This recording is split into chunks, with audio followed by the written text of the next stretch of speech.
Roki Sasaki is a problem for hitters. When we talk about hitter performance and in-game hitting, we want to recognize pitches, we want to be on time, we want to be accurate with the bat. And the big problem with Roki, and specifically with the splitter and his whole arsenal really, is he challenges the hitting system so aggressively. Even if you know what's coming, he's still almost impossible to hit. If you're facing Sasaki, you basically need him to make mistakes. If he makes his pitches, you're going to be in for a long night.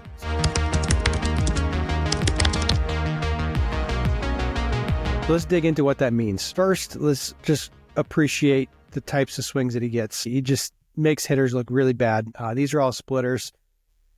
And you can just see the balls diving down. Hitters are swinging over. They're out in front. And one of the reasons they're out in front is because this guy throws up to 102 miles an hour. It just forces incredible time constraints on him. So he's got the 102. He's got the splitter. When we look at how those pitches are released, they're very, very similar. So when we see his arm coming through, we can see his fingers are very much behind the ball. His hand is behind the ball. It's in a straight line. So if I'm throwing this pitch, it's a four-seamer. My wrist and my fingers everything is behind the ball as it's being released. When we move up to his splitter, we're going to see a very similar hand, arm behind the ball. His fingers are split. So it's instead of the fingers being together, the fingers are spread apart. That's not really something you can see as a hitter. But the hand, the arm, everything, that same line, we can see very straight lines with the wrist. He's very much behind the ball. So from a hitter standpoint, you can't really see the difference there. If we go to his slider, we can see that his arm or his fingers are going to be more around the ball, on the side of the ball. If a guy's throwing a slider, he's got to get on the outside of the ball to create that spin.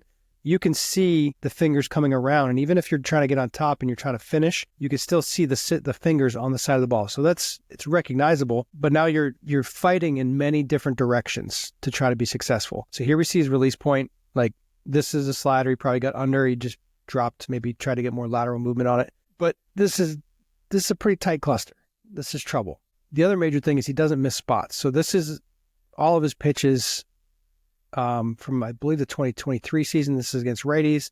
This is against lefties. When we're looking at this split finger, he lives in the bottom of the zone. And this is prime strike ball territory where you're going to get swings and misses. Pitchers don't want to throw pitches that finish in the zone. When a pitch finishes in the zone, hitters have a chance to do damage. So they very often will throw a pitch type called a strike ball, where out of the hand it looks like a strike and then it moves out of the zone. So he's got 102. He's got this devastating splitter. He's got the slider that he's going to mix in there as needed. But the last piece is the movement of his splitter is also unpredictable. So even if you can recognize it, even if you know it's coming, you're looking for it, it can also move in different directions. It almost looks like he's cutting it intentionally and pronating it and maybe working off his index and middle fingers when he's releasing the ball, where he's almost kicking it to a direction. So even if you know what pitch is coming, you don't know which way it's going to go. People will often describe a knuckleball as trying to hit a butterfly, where butterflies just kind of float and go in different directions. His splitter is kind of the same deal, where it's moving downward aggressively. It's maybe moving left, maybe moving right. And then when you combine that with the aim focus that a hitter has to have, if you're looking for fastball with ride, your aim is going to be over the ball. You have to be thinking more on top of the ball or above the ball. With the splitter, you need to be under the ball.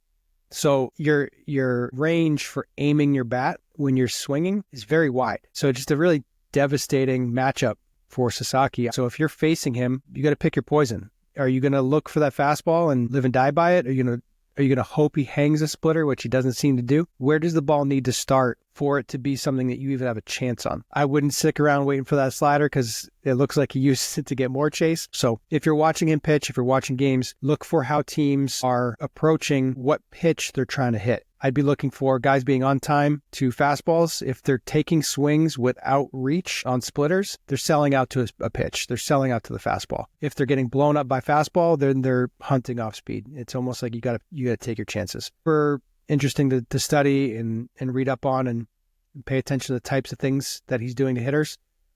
Makes it incredibly difficult to recognize, makes it incredibly difficult to time and aim. And then just accuracy-wise, it's really tough to hit a pitch when you don't know where it's going to end up. Excited to see him pitch this year more consistently.